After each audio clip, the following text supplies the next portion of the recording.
उत्पत्तीच्या 25व्या अध्यायामध्ये Rebecca एक मोठी आज्ञाधारक आणि विश्वास ठेवणारी आई आम्हाला तिथे पाहायला मिळते. एक विश्वास ठेवणारी आई. आम्ही तिसऱ्या आईला पाहत आहोत, त्या मातेला पाहत आहोत.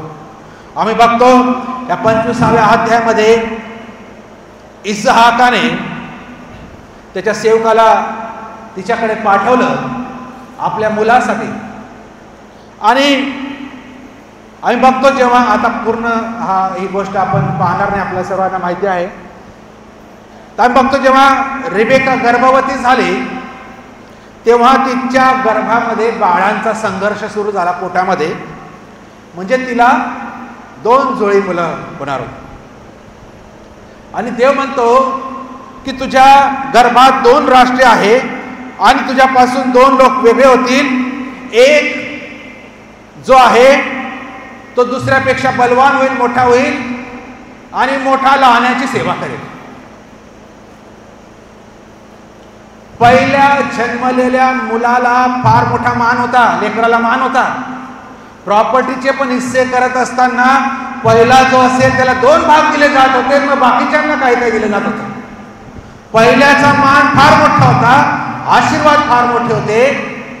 पण देवाने जेव्हा हे 2 लेकरं रिबेकेच्या गर्भात होते तेव्हा सांगितलं होतं की मोठा लहानाची सेवा करेल.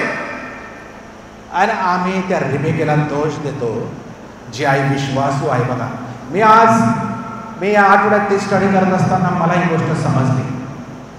आजपर्यंत आपण त्या रिबेकेला नावं ठेवतो. काय नावं ठेवतो? की जसं एसावला बापाला एसाव प्रिय होता तसं रिबेकेला याकोब प्रिय होता.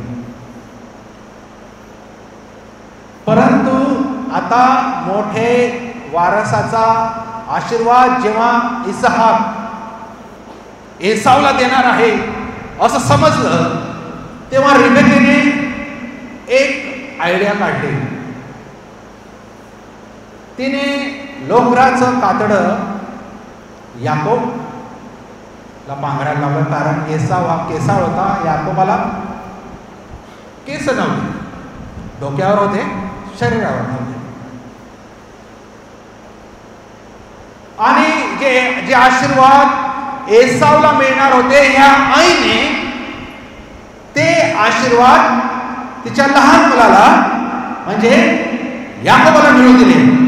आणि आपण म्हणतो हिने फार वाईट केलं. आतापर्यंत हेच बोललो, फसवलं. आणि बघा, पण दुसरी बाजू जर रिबेकेची आपण पाहिली तर आपल्याला समजून येईल. उत्पत्ती 27 वाचूया. उत्पत्ती 27 आणि 13 मध्ये आपल्याला तिची दुसरी बाजू समजते.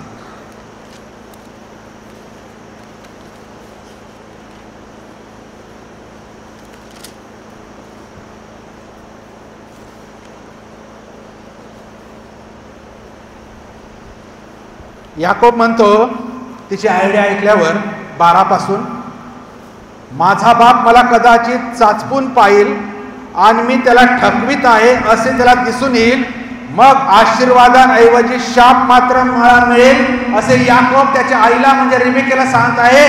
त्यावर रिबेका त्याची आई म्हणती, त्याची आई त्याला म्हणाली, माझ्या बाळा तुझा शाप मिळाल्यास तो मला लागो, माझे एवढे म्हणणे ऐक व ते करडू घेऊन ये. तुला जर शाप मिळाले तर ते मला लागो. तो एसावपंथीचा मुलगा आहे, याकोबपंथीचा मुलगा आहे. पण आम्ही म्हणतो ही आई कशा लबाडीने मोठ्या लेकराचे आशीर्वाद याकोबाला देत आहे. ही आई काय बरोबर नाही असंच ऐकलं आम्ही आजपर्यंत. या संगनमतामध्ये ही आई याकोबाला खोटं करायला लावत आहे असंच ऐकलं आम्ही आजपर्यंत.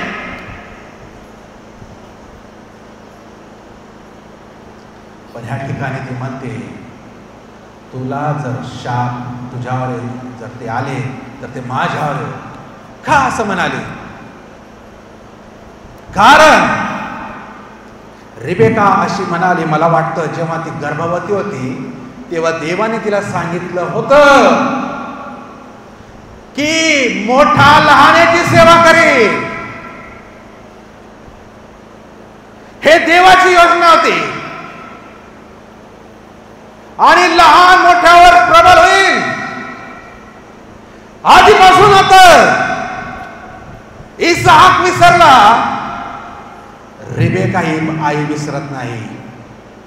आणि म्हणून ते देवाची योजना पूर्ण व्हावी. आणि हा इसहाकाला तर काही दिसत नाही, पण जे सर्व आशीर्वाद आहे ते एसावाला मिळण्यापेक्षा ते आशीर्वाद जे देवाने योजून ठेवलेले होते ते सर्व आशीर्वाद याकोबाला मिळावे म्हणून ही आई विश्वासाने ही योजना करत आहे. मग आम्ही म्हणाल ही फसवत आहे, ही फसवणूक आहे.